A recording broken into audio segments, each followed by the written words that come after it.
Buena inmunología de nuevo, queridos y queridas estudiantes. Vamos a abordar la segunda parte del tema 15, en la que brevemente vamos a tratar de la inmunoterapia contra el cáncer. Y vamos a intentar explicar algunas de las estrategias que ya se están usando en la clínica para curar el cáncer mediante la manipulación del sistema inmune. Como ya hemos mencionado en otras ocasiones, el conocimiento de que el sistema inmune puede manipularse para luchar contra el cáncer proviene de experimentos, en principio en animales de laboratorio, y después se pasan a estudiar pacientes a ver qué sucede. Aquí tenemos un experimento que demuestra que efectivamente el sistema inmune puede manipularse o puede ser capaz, si se estimula, de luchar contra el cáncer. Tenemos un ratón normal, aquí pintado en amarillo, que es inmunizado mediante células tumorales que son irradiadas, es decir, están muertas, estas células tumorales no se van a poder reproducir y son células que provienen de un tumor, el que sea, incluso de otro ratón diferente, o incluso del mismo ratón, es decir, de un ratón genéticamente idéntico a este. Podemos ahora inyectar a este ratón células del mismo tumor y ver qué sucede. Si estas células crecen, es que el sistema inmune no ha desarrollado ninguna respuesta contra él. Pero lo que se vio es que cuando hacemos este tipo de experimentos, los tumores no crecen en los ratones que han sido previamente inmunizados mediante las células irradiadas. Sin embargo, si inyectamos otro tipo de tumor diferente, este sí que crece. Lo cual quiere decir que tenemos una especie de inmunidad específica, parecido a que si vacunáramos contra un microorganismo, vamos a poner contra una bacteria A, bueno, pues esta vacunación no nos protege contra la bacteria B. Exactamente lo mismo sucede con el tumor. Si inmunizamos contra un tumor A, no nos protege contra el tumor B. Pero lo que sí queda claro es que es posible inmunizar para estimular el sistema inmune contra el crecimiento tumoral. Y esto, por supuesto, estos experimentos abrieron una línea de investigación que ya llevan varias décadas y que han progresado mucho hasta llegar ya a los hospitales en muchos casos. Las investigaciones realizadas hasta la fecha también han demostrado que el rechazo a los tumores por parte del sistema inmune se produce de manera natural. De hecho, existe un fenómeno que se puede denominar la inmunovigilancia contra el cáncer, que además queda de manifiesto muy patentemente en los enfermos de SIDA. Cuando estos enfermos dejan de tener un sistema inmune funcional, hay una serie de tumores que se desarrollan que nunca se desarrollan en personas con un sistema inmune sano.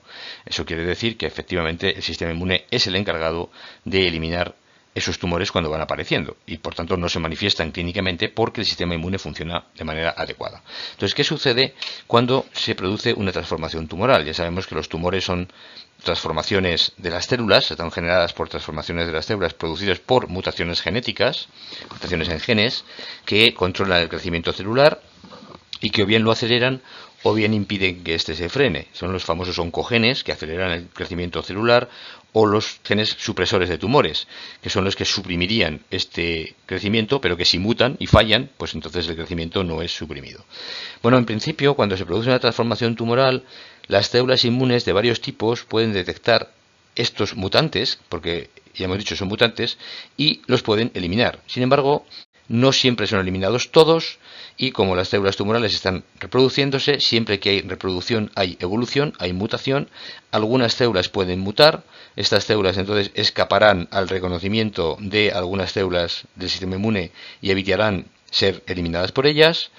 Al final se desarrollan variantes tumorales distintas que no son reconocidas por las células inmunes. No solamente eso, sino que se producen variantes que son capaces de inmunosuprimir y que van a inducir la generación de células T reguladoras o van a producir citocinas que son tolerogénicas, es decir, que producirán la tolerancia al tumor, y es en ese momento cuando el tumor se desarrolla.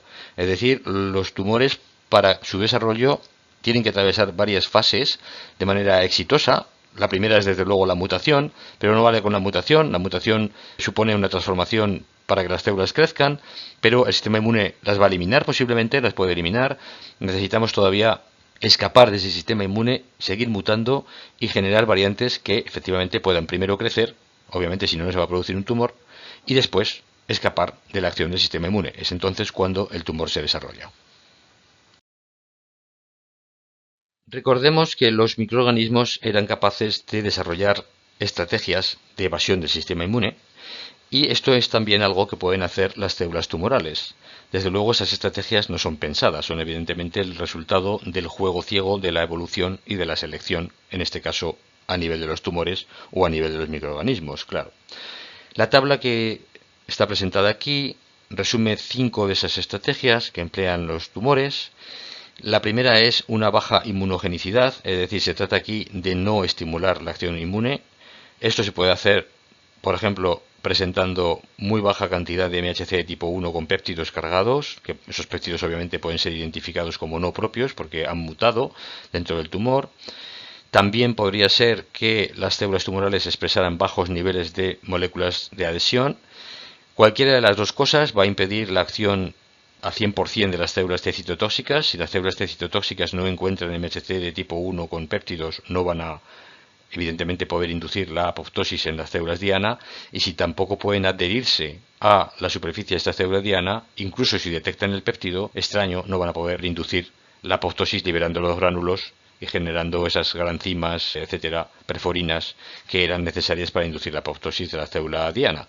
Con lo cual, esta baja inmunogenicidad, por estos dos mecanismos, baja expresión de péptidos que podrían ser reconocidos como extraños y baja expresión de moléculas de adhesión, puede ser importante para escapar la acción tumoral. Otra estrategia que está aquí es el antígeno tumoral, que puede ser tratado como un antígeno propio sin peligro, es decir, es presentado por células dendríticas que lo captan a partir de las células tumorales en un entorno no inflamatorio, es un entorno que no causa inflamación y por tanto no produce la expresión de moléculas coestimuladoras. Si no hay moléculas coestimuladoras, lo que sucede es que las células T se convierten en anérgicas y estas células T no van a ser capaces de matar a las células tumorales. Si esta estrategia falla, tenemos una tercera estrategia que puede ser la de la modulación antigénica, es decir, aquellas células tumorales que expresan un antígeno que sí que puede ser reconocido por células T que no han sido energizadas, es decir, que han sido finalmente activadas y que son capaces de matar al tumor. Bueno, algunas células tumorales pueden mutar, dejar de expresar este antígeno o mutar el antígeno de modo que los péptidos presentados ya no sean reconocidos como extraños y la célula tumoral entonces puede crecer. Otra estrategia muy importante realmente por la cual los tumores escapan a la acción del sistema inmune es la inmunosupresión, es decir, inducir inmunosupresión. Para ello lo que hacen los tumores es, obviamente, mutan y se ponen a expresar genes que no tendrían que expresar normalmente. Estas mutaciones pueden ser debidas a cambios en los promotores, por ejemplo, o en factores de transcripción que estimulan la transcripción de genes que normalmente no deberían estar activos. Entre estos genes son beneficiosos para el tumor los que codifican citocinas inmunosupresoras, particularmente la TGF-beta y la interleuquina 10. También pueden expresarse enzimas, es decir, se induce la expresión de genes que expresan una enzima particularmente importante para la inmunosupresión, que es el enzima IDO. Esta IDO es una indoleamina 2,3-dioxigenasa, es el nombre de la enzima, que es una enzima que participa en el catabolismo del triptófano y degrada a esta molécula.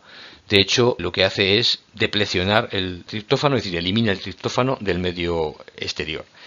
Este triptófano es absolutamente necesario para la acción de las células T y este enzima, por tanto, impide la acción de las células T citotóxicas o de otras células T que puedan estar interviniendo en la regulación del crecimiento tumoral. Además de estas citocinas, las células tumorales pueden expresar un ligando del receptor PD1. Este ligando se llama PD-L1, está aquí, y este ligando estimula a un receptor inhibitorio, que es el PD1, que tiene dominios ITIM, que son los que tienen los ligandos inhibidores, ¿de acuerdo? Y que va a generar una señal inhibidora. Bueno, esta estrategia es tan importante para el crecimiento tumoral que se ha podido intervenir sobre ella y se ha generado la terapia del punto de bloqueo. ¿Qué quiere decir el punto de bloqueo? Este ligando normalmente es expresado por células del sistema inmune que van a intentar bajar la respuesta inmune cuando la infección ya ha sido controlada. Por tanto, es un mecanismo normal de regulación del sistema inmune a la baja cuando la infección, estamos hablando de una infección normal, en un estado normal de un organismo que se está defendiendo de los microorganismos, ¿verdad? Bueno, pues cuando hace falta frenar la infección, el PD1 es uno de los receptores, igual que el CTLA4 es otro, que induce la inmunosupresión. Los tumores utilizan este mecanismo para inducir la inmunosupresión cuando obviamente no es necesario hacerlo. no es conveniente para el organismo, aunque sí que es conveniente para las células tumorales, y por tanto este mecanismo impide el ataque del sistema inmune a los tumores. Si bloqueamos este mecanismo mediante, por ejemplo, algún anticuerpo que impida la acción del PDL1, por ejemplo, un anticuerpo que bloquee el PDL1, ¿de acuerdo? No va a permitir la acción del PDL1 ligarse a su receptor y por tanto este punto de bloqueo va a estar bloqueado, ¿de acuerdo? Es decir, bloqueamos el punto de bloqueo y de esta manera permitimos que las células puedan seguir matando al tumor. Y esta terapia ya se está empleando en los hospitales. Lo que ha sucedido es que en algunos casos algunos pacientes que estaban prácticamente desahuciados pues han podido ser curados gracias a esta estrategia. A ver, no de los tumores, sino en este caso, estrategia de los médicos, ¿verdad? De los investigadores y de los médicos. La estrategia que emplea el tumor es la de evitar, evidentemente, que sea atacado por las células T. Bueno, y por último, los tumores desarrollan barreras físicas, pueden generar la expresión de moléculas de matriz extracelular, etcétera, que impiden la llegada de las células T, es decir, se encapsulan los tumores y esa cápsula que generan pues impide la actividad de las células T porque no pueden llegar a donde están las células tumorales y matarlas, ¿de acuerdo? Así que estas 5 estrategias son bastante importantes para permitir el crecimiento tumoral en presencia de un sistema inmune, incluso un sistema inmune activado. Hablábamos hace un momento de la estrategia esta de bloquear el punto de bloqueo como una estrategia para estimular el sistema inmune y matar a los tumores, bloquear de hecho la inhibición que los tumores estaban generando a esa respuesta inmune. Y aquí tenemos otra estrategia que se está poniendo a punto ya en la clínica, se ha utilizado ya en hospitales, con algunas respuestas pues muy espectaculares, es decir, se ha llegado a curar pacientes con ella, y esta estrategia es la de los antígenos quiméricos. Su nombre en inglés es CAR, Chimeric Antigen Receptor, y la estructura de estos receptores está aquí, indicada en la figura, ¿vale? En este caso tenemos un receptor que se ha diseñado para detectar una molécula que es la CD19 que se encuentra presente en las células B, sean tumorales o no. De hecho, la estrategia consistiría en matar a todas las células B mediante la acción de las células T estimuladas por este receptor. ¿Cómo funciona el receptor? El receptor lo que tiene es un fragmento FAB que tiene la región variable H y la región variable L de la cadena pesada y de la cadena ligera, que se pegan en este caso al antígeno CD19. Esta región FAB ha sido aislada, obviamente por técnicas de ingeniería genética, a partir de un anticuerpo, de los genes de un anticuerpo que es específico de este CD19. Y la cadena, en este caso la ligera, se ha unido, se ha fusionado, estas son proteínas de fusión que fusionan, como ya hemos dicho, varios dominios de proteínas extrañas, se produce una quimera, sería una parte de una proteína y otra parte de otra. Pues la fusión, la parte de fusión, está diseñada de manera que contenga varias regiones de señalización importantes para las células T y para que las células T puedan ejercer su actividad, porque las células T citotóxicas tienen que ejercer su actividad cuando detectan el antígeno, tienen que recibir obviamente una señal intracelular que tienen que poner en marcha pues los factores de transcripción correspondientes. Ya hemos visto lo que era la señalización de las células T en el tema 6, se pone en marcha el factor de transcripción FAT, el AP1 y NF-κB. Bueno, para que se pongan en marcha todos estos factores de transcripción a través de la señal, cuando esta región FAB detecte el antígeno, se incluye una región señalizadora, que es la 41BB, que va a interaccionar con moléculas de señalización y que va a conducir a la activación de, por ejemplo, los factores NF-κB y AP1.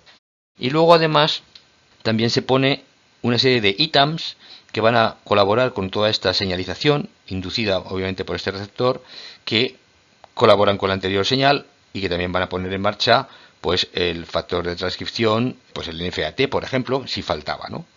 Entonces, a través de esta molécula de fusión y de estos dominios de señalización, somos capaces de generar una señal parecida, muy similar, a la que el receptor de las células T enviaría, es decir, el CB3 enviaría al detectar un péptido unido al MHC de tipo 1. En lugar de detectar este péptido unido al MHC de tipo 1, lo que hacemos con estas células T es modificarlas de manera que ahora detecten un antígeno presente en la superficie de otra célula. Cuando esto suceda, estas células se van a activar, gracias a esta señalización, van a liberar los gránulos con sus perforinas de enzimas y van a matar a las células que expresen este antígeno. Entonces, ¿cómo hacemos para que de un paciente podamos generar células T que tengan esta propiedad ahora y que no detecten MHC de tipo 1, sino que detecten un antígeno particular en una célula tumoral? Bueno, pues se aíslan células T del paciente que tiene, en este caso, un tumor de células B, pero podría ser otro tipo de tumor. Esto es un ejemplo. Estas células se activan mediante anticuerpos contra CD3 y CD28, es decir, le vamos a dar a la célula T una señal similar a la de que si tuviéramos con un MHC tipo 1 y un CD28, una molécula de coestimulación. Esto permite que haya un retrovirus que hemos modificado. Este retrovirus ha sido modificado genéticamente de manera que tiene un gen de diseño que va a expresar esta proteína de aquí. Las células T ahora van a incorporar este gen y van a expresar este receptor quimérico, en este caso un anti-CD19 CAR, ¿de acuerdo? Pues es el receptor quimérico. Estas células ahora, que han sido activadas, que pueden ser activadas mediante anticuerpos y que ahora tienen este receptor y pueden ser activadas si este receptor reconoce al antígeno, son vueltas a inyectar al paciente.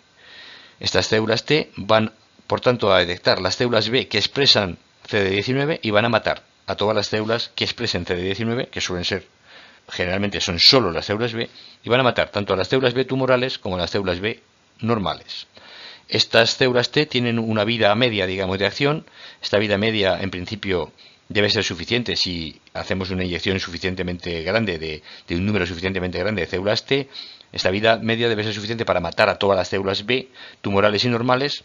Las células T luego mueren, desaparecen, ya no tienen antígeno, no reciben señales de supervivencia, mueren, porque estas células T obviamente no son tumorales, y la médula ósea puede volver a generar, a partir de células madre normales, nuevas células B que van a reconstituir el sistema inmune, en este caso humoral, del paciente que tenía la leucemia.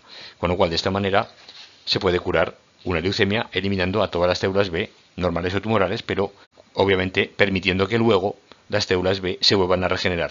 Bueno, esa estrategia está utilizando, ya digo, en hospitales y en algunos casos ha permitido la curación de pacientes totalmente desahuciados ya, que tenían metástasis por varias partes del cuerpo. Y claro, en este caso estas células T activadas han sido capaces de eliminar pues no solamente el tumor primario, sino también los tumores secundarios metastáticos que se habían podido generar. Así que es una estrategia que está en sus inicios en principio, que hay una intensa investigación sobre este tipo de estrategias y que esperemos que en los próximos años, en las próximas décadas, pues contemos con unas herramientas que van a ser bastante potentes para poder curar el cáncer. Esto combinado con, obviamente, quimioterapia, radioterapia, pues puede permitir curaciones bastante ya frecuentes de tumores que hasta hace unos años quizás no fuera posible de curar o eliminar. Interesante y prometedora estrategia anterior, damos por terminada la segunda parte del tema 15.